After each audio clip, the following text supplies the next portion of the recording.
I am 28, and I have been dating my boyfriend, Aaron, for a little over a year. We met at a friend's wedding in Vancouver.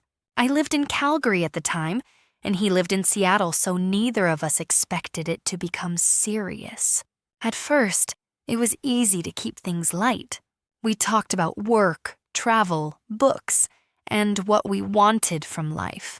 When he asked about my family, I gave him a version that sounded normal. I said my mother lived alone because my father worked overseas. I said my older brother, Colin, was between jobs. Neither statement was true. My father had left when I was 15.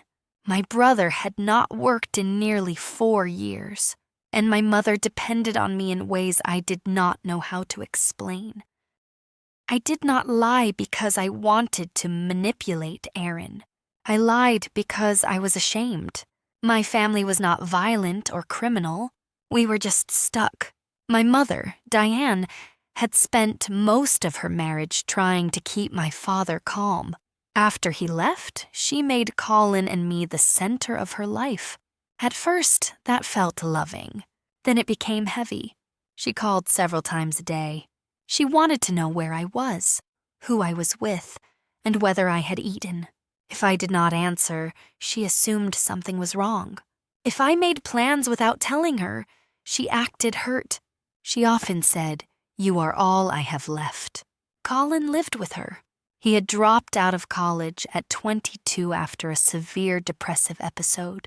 He started therapy and medication. For a while, we thought he was improving. Then he stopped going to appointments. He spent most days in his room gaming. Whenever my mother asked what his plan was, he said there was no point planning. Sometimes, he said he did not expect to live long enough for any of it to matter. Those comments terrified me. They terrified my mother too, so she stopped pushing him. Instead, she pushed me. I handled the practical things. I booked Colin's appointments. I called the pharmacy when he forgot medication. I helped my mother with bills and forms. I listened to both of them complain about each other. Colin said Mom treated him like a child. Mom said Colin would disappear if she gave him too much space. Then they both asked me what to do. I moved away, partly because I needed distance.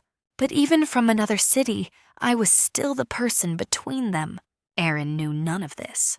He thought my family was quiet and private. That was the word I used. Private.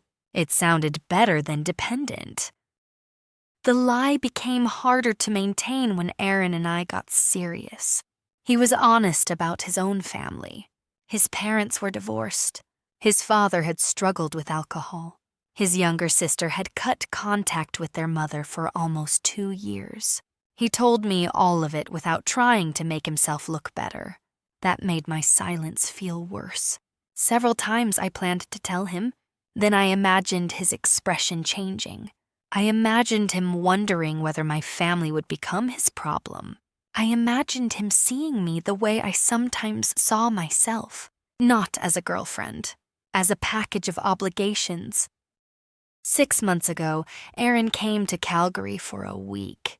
During that visit, he met my friend Maya. Maya and I have been close since university. She knows everything about my family. Aaron liked her immediately. That should have been a good thing. Instead, I became strangely jealous. Aaron and Maya had similar senses of humor. They both loved old horror films. They started sending each other recommendations. It was harmless. I knew that. But I kept making jokes. I would say, maybe you two should date instead. Or, if we break up, Maya will definitely keep you. At first, they laughed. Then Aaron stopped laughing. He asked why I kept saying it. I told him I was joking. He said, "It does not sound like a joke anymore." I denied being insecure. That was another lie. The truth was that Maya knew the parts of me Aaron did not. Whenever they got along, I felt like she could expose the gap between the person I presented and the person I actually was. I worried she would accidentally mention Colin or my father. or how often my mother called. So instead of telling Aaron the truth, I started acting as if Maya was the problem. I told Aaron she was too involved in our relationship. He looked confused. He said, "She is your friend. I only talked to her because you introduced us." I said, "She likes you more than she likes me lately." He answered, "That is not true." Then he asked, "Why does everything have to become a test?" I did not have an answer. The situation finally broke open last month. Aaron had planned to visit again. This time, he wanted to meet my mother. He said he could stay at her house to save money. I panicked. I told him the house was being renovated. He offered to get a hotel. Then, he said he would still like to take my family to dinner. I said Colin might be busy. Aaron laughed and said, "You told me he has been between jobs for a year. How busy can he be?" I snapped at him. I said he was being judgmental. He apologized immediately. That made me feel worse. The next day, he called Maya to ask whether I was stressed about something. He did not ask her for details. He just wanted to know if I was okay. Maya told him he should speak to me. Then she called me. She said, "You have to tell him." I told her it was none of her business. She said, "You made it my business when you started treating me like a threat because I know the truth." That sentence stayed with me. I called Aaron that night. I told him everything.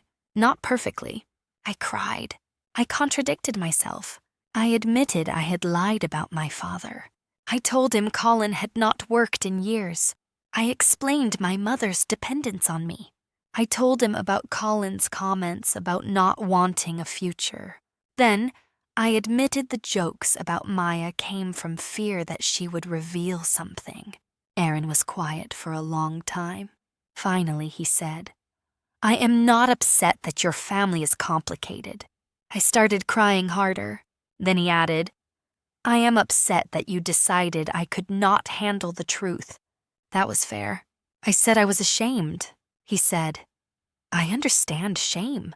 I still needed honesty." He asked whether there were other lies. I said no. He asked whether I trusted him. I said yes. He replied, "You trust me with the version of you that cannot be rejected." That hurt because it was true. He did not end the relationship, but he canceled the visit. He said he needed time to decide whether the problem was the lie itself or what the lie meant. I wanted to argue. I wanted to say I had confessed, so we should fix it immediately. Instead, I let him go. The next morning, my mother called. I had ignored 2 of her messages overnight. She asked if I was angry. I said no. Then she started talking about Colin. He had missed another therapy appointment. She wanted me to call him. For the first time, I said no. She went silent. I told her, I cannot keep being the person who makes him participate in his own life. She said he listened to me more than he listened to her. I said that did not mean I could save him. She started crying. She said, "So you are giving up on your brother?" I said, "No. I am refusing to become responsible for whether he chooses to live." That was the hardest sentence I had ever said to her. Colin called me an hour later. He was angry. He said Mom had told him I was done helping. I said, "That was not what I said." He replied, "Same difference." I asked why he expected me to keep arranging everything. He said, "Because you are better at it." I told him, being better at something did not make it mine forever. Then he said very calmly, "Fine. When everything falls apart, do not act surprised." Usually, that kind of statement would make me panic. This time I said, "I will help you find support. I will not become your support system by myself." He hung up. I felt sick for the rest of the day, but I did not call back. Aaron contacted me 4 days later. He said he had been thinking. He believed I had lied from fear, not malice. But he also said fear could still damage a relationship. I agreed. Then he asked what I planned to change. That question mattered more than whether he forgave me. I told him I had started looking for a therapist. I told him I had set a boundary with my mother and brother. I also told him I had apologized to Maya. He said, "I do not need you to fix your family before we can be together." I said, "I know. I need to stop hiding behind them."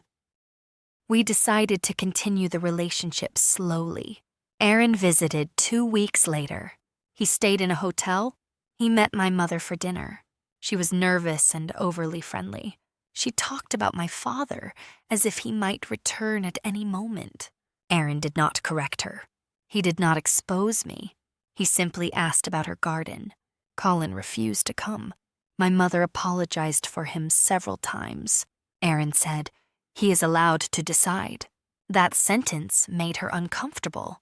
It also made me realize how rarely anyone in my family was allowed to make a decision without someone else carrying the emotion.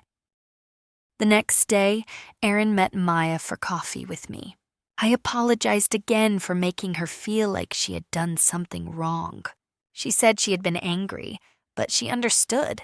Then Aaron joked, "So if we break up, who gets Maya?" No one laughed. He immediately apologized. Strangely, that helped. The joke sounded different when it was no longer hiding anything. I said, "Maya gets herself." She raised her cup and said, "Finally." It has been 6 weeks since then. My mother still calls too often. Colin still avoids responsibility. Aaron still has doubts. Nothing has been magically repaired, but I have stopped pretending my family is normal. I have also stopped treating their pain as proof that I must fix it. Colin has rescheduled therapy on his own. I do not know whether he will go. My mother is angry that I no longer answer every call. I love her anyway. Aaron and I are still long distance. We are still trying. He trusts me less than before, but more honestly. That is difficult to admit. I used to think being loved meant presenting a version of myself that caused no problems. Now I think that version was the real problem. Aaron says he can accept complicated. He cannot accept being managed through half-truths. I understand that, but I also wonder how much damage a person should be allowed to outgrow. Was my lie a frightened mistake?